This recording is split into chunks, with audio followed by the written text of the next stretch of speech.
Welcome! In this explainer, we're diving into a really powerful, timeless pattern from the Bible, one that promises to bring some real meaning and clarity to our often chaotic modern lives.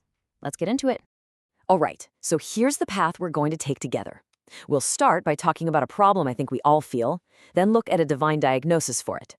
From there, we'll discover the path to restoration, find an anchor for our souls, and finally, learn how to completely shift our perspective on life itself.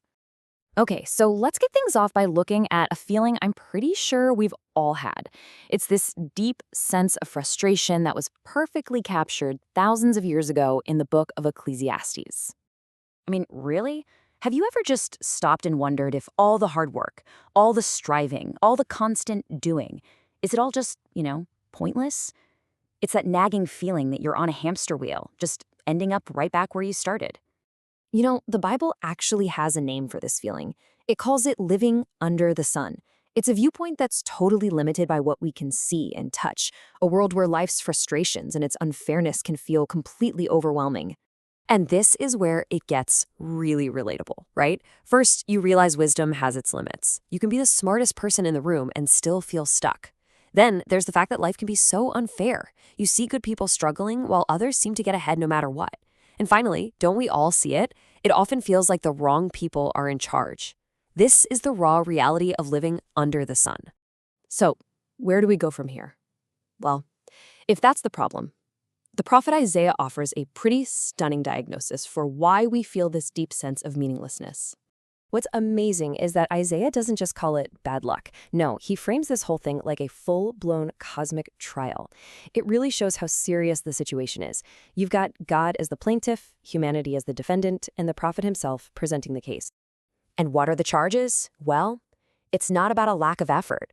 The real issue is a heart that's put its trust in the wrong things, in our own strength, in our careers, and stuff that just can't deliver on its promises. It's about turning away from the only true source of meaning. But here's the most important thing to remember. A diagnosis is never a death sentence.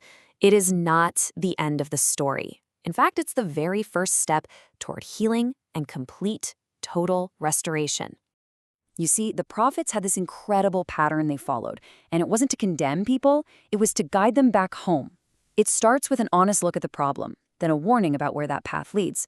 But right after that, crucially, comes the chance to turn back, which opens the door to the promise of salvation.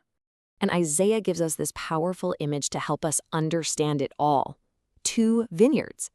We have a choice.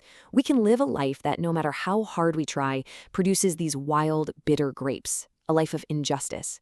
Or we can choose a different path, one that yields a good, beautiful harvest of righteousness and restoration. Okay, so all of this is building towards something incredible, the ultimate promise. After the diagnosis and seeing the path back, we're given an anchor of hope, something that will hold firm no matter what kind of storm we have to face. And this idea of restoration, it's captured so beautifully in our deepest human relationships. The love described here in the Song of Solomon isn't fragile. It's a force of nature. It's a love that floods and fires simply cannot destroy. It's unshakable. And this isn't just beautiful poetry, It's a practical blueprint for building a love that is resilient, a relationship that's truly anchored. It's about putting the bond first, sharing every single struggle, and intentionally communicating to build a love that is meant to last a lifetime. As beautiful as that is, this model of devoted human love is actually just a shadow, a hint of an even bigger, even more universal promise of hope for all of humanity. And that promise was the Messiah. This wasn't just another king or another leader. This was the ultimate solution, a divine ruler who would be called Emmanuel, which means God with us, and the Prince of Peace, destined to bring true, lasting harmony to our broken world. Okay, so what does all of this ancient wisdom mean for you and me, right here, right now? Well, it all comes down to making a fundamental shift in how we see everything. This, right here, is the absolute key question. How do we move from that frustrating, cynical viewpoint we started with to one of genuine hope and deep purpose? The answer is to shift our view to above the sun. This means we start to see our lives through God's eyes.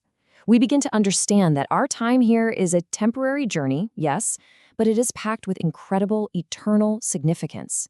It's not meaningless at all. It's part of a much bigger, divine story. And this isn't just wishful thinking. It comes with some really practical keys to living with this kind of wisdom. It means trusting God is in control.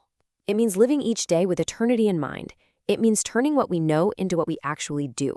And ultimately, it means using our lives to be a blessing to others. And this is the beautiful takeaway from all of this. It doesn't matter how old you are or what stage of life you're in. Your life, your story, your experience, it's all a vital part of this divine pattern. It has purpose. So the question this leaves us with is this: how will you use your part in this story to bring hope and meaning to the world around you?